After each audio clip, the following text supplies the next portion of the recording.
Sasa juzi nilipita katika media fulani, nikaona comment ya Mkristo mmoja inasema, nyinyi Mungu gani anawaamrisheni, anawalazimisha kufunga?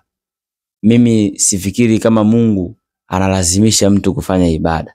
Of course hii bwana, kuna baadhi ya masuala mtu kama huna elimu nayo unabidi uyaache, au huyaamini inabidi uyaache kwa ambao wanayaamini au wana elimu nayo. Kwa sababu gani? Mimi ninavyofahamu tangu na kinachoonekana, Masihi mwana wa Maryam ambaye nyinyi ndio mnasema mnamfuata, katika elimu aliyoanza kufundisha hakufikia hatua ya kufundisha elimu ya sheria, elimu ya hamna sehemu mle Mungu anakulazimisha wewe kufanya kitu. Kwa sababu gani? Kitu cha Mwenyezi Mungu kulazimisha, hiyo ni sheria, inaitwa fiqhi. Sasa Masihi bin Maryam alayhi salam, yeye alikuja na kuanza kufundisha elimu ya imani kama ilivyokuwa ada ya kila mtume, isipokuwa yeye hakufika hatua ya kufundisha sheria.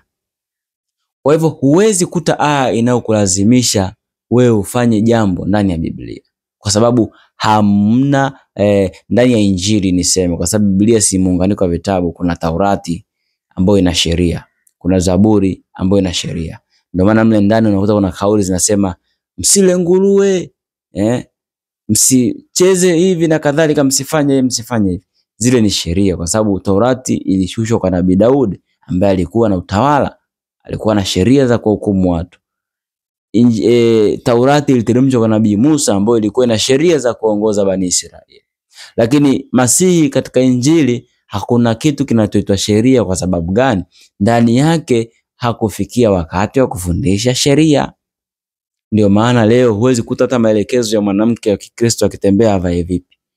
Huwezi kuta maelekezo ya mwanaume wa Kikristo akitaka kula ale vipi. Huwezi kuta maelekezo ya mwanamke au mtu wote akitaka kwenda kuoa akaoe vipi. Huwezi kuta maelekezo ya sheria mtu akifa kwenye Ukristo akazikwe vipi. No, arithiwe vipi. Kuzikwa imeelekezwa mle. Hasa arithiwe vipi, ile mirathi inagawanwa vipi kwa mujibu wa Mwenyezi Mungu anavyoelekeza, sababu tunapaswa kumfuata Mungu anavyotaka kila sehemu. Na ndiyo maana katika Uislamu mtume alipoletwa ameanza kufundisha elimu ya imani takriban miaka 13 kwanza. Baada ya hapo ndo watu washajua imani ni nini, wakaanza sasa kufundishwa sheria, wakaanza kupewa elimu ya sheria. Na hii ni baada ya nini? Baada ya kuwa wameshika tamati ya dola. Na ndipo Mwenyezi Mungu akasema, dini hii nimeikamilisha na imekamilika, na nimependelea, nimeridhia hii ndio iwe dini ya haki mbele yangu. Tukisikia haya maneno tusiishi labda ni ubaguzi au ushindani. Dini ya haki manake, yani imekamilika manake nini? Dini imekamilika manake nini? Ina mfumo wa sheria, ina mfumo wa imani. Yani kila sekta imekuelekeza kisheria ufanye nini. Ndio maana ukamilika kwake. Hasa watu wataka kuona hivi, akaona labda ni kuweka upinzani. Kwa nini imekamilika? Waislamu wengi tunaoishi katika hizi zama hatuufuati ule Uislamu uliokamilika, ila Uislamu wenyewe umekamilika.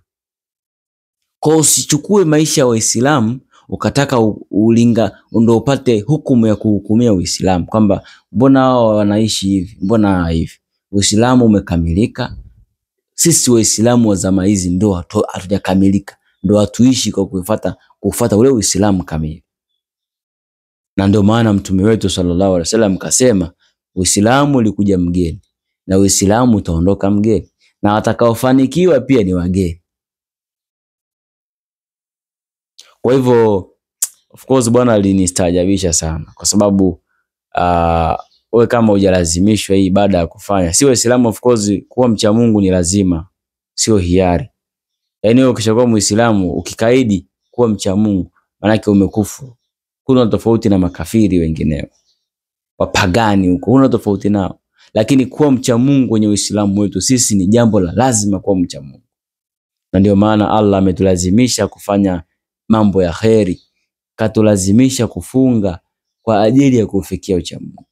Kwa tunapaswa kuheshimu, na mimi naamini mnaswara ambaye yuko sahihi huwezi kumkuta akianza kuzodoa habari za Uislamu, kwa sababu hata njia aliyokuja nayo Masihi ndio njia hiyo ambayo kaja nayo Mtume. Masihi na Mtume njia ni moja. Hasa wewe ndio unapata wapi kibali cha kwanza kumtukana Mtume? Wewe utakuwa sio mnaswara, wewe utakuwa ni huna tofauti na wapagani, kwa sababu hatujafundishwa sisi kwanza kuwatukana au kumteremshia heshima Masihi au watu wa Masihi. Hatujafundishwa kuwashushia heshima. Hasa wewe uanze kuwateremshia heshima, wewe uanze kuwatukana, wewe uanze kutukana Mtume, uanze kukitoa kasoro Qur'ani. Kuitoa kasoro Qur'ani, Allah kashatujibia kwamba kama unaitolea kasoro, chukua watu wako wewe, mumtoe Mwenyezi Mungu tu kwenye hao watu wako, kwenye hivyo vitu vyako ambavyo unaviamini wewe, mtoe Allah tu. Leteni mfano wa aya moja katika hizi aya ndani ya Qur'ani. Bas, aya moja tu. Leteni aya moja tu katika hii Qur'ani, mfano wake yani. Kwa hivyo tusiwe tu watu wa kutaka kutukondosha amani, utulivu au kuleta chuki. Kipindi ambacho tuko nacho ni kipindi cha zama za mwisho, ni kipindi ambacho tunapaswa kuunite, kuwa wamoja, tuweze kumfahamu Allah anataka nini, tuweze kutekeleza ili tupate rahma zake. Salamu alaikum.